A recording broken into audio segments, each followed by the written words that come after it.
मुंबई नागपूर समृद्धी महामार्गावर पहाटेच्या सुमारास भीषण अपघात झालेला आहे। एका आयशर ट्रकने आपण बघू शकतो, याच आयशर ट्रकने एका कारला मागून धडक दिल्याने त्या कारमधील 5ही जण जागीच त्यांचा होर पडून मृत्यू झालेला आहे। आणि या आयशर ट्रकमधील एका व्यक्तीचा मृत्यू झाल्याचं सांगण्यात येते आहे।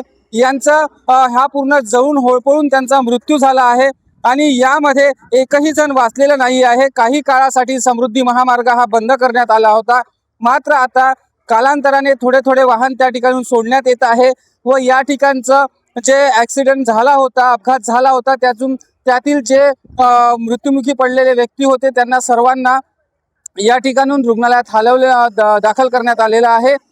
मात्र हे जे अपघाताचं जे सत्र आहे हे सातत्याने या ठिकाणी पाहायला मिळते आहे।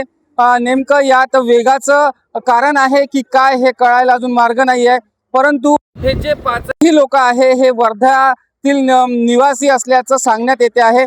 आपल्यासोबत वाहतूक विभागाचे उपनिरीक्षक मॅडम आहेत। मॅडम, काय नेमकं अपघाताचं कारण होतं?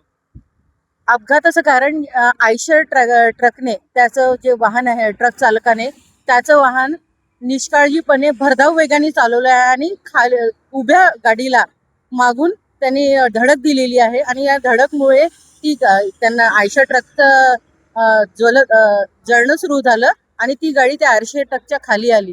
त्या गाडीमधले सगळ्यांचा मृत्यू झालेला आहे आणि आयशर ट्रकचा ड्रायव्हर आणि क्लीनर यांचा पण मृत्यू झालेला आहे। एकूण किती लोकांचा मृत्यू?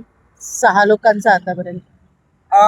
यामध्ये 6 लोकांचा जळून होरपळून मृत्यू झालेला आहे। त्यात 5 कारमधले वर्धा निवासी असल्याचे सांगण्यात येते आहे। तर एक कदाचित जो ट्रकमधला आहे तो ट्रक चालक देखील सांगण्यात येते आहे। स्टार महाराष्ट्र न्यूज, निलेश पिंजरकर, समृद्धी महामार्ग, वर्धा। नवनवीन घडामोडी पाहण्यासाठी स्टार महाराष्ट्र न्यूजला सबस्क्राईब करा आणि ताज्या बातम्यांचे अपडेट मिळवण्यासाठी बेल आयकॉनला प्रेस करा आणि परिपूर्ण बातमीबरोबर रहा, इतरांपेक्षा एक पाऊल पुढे।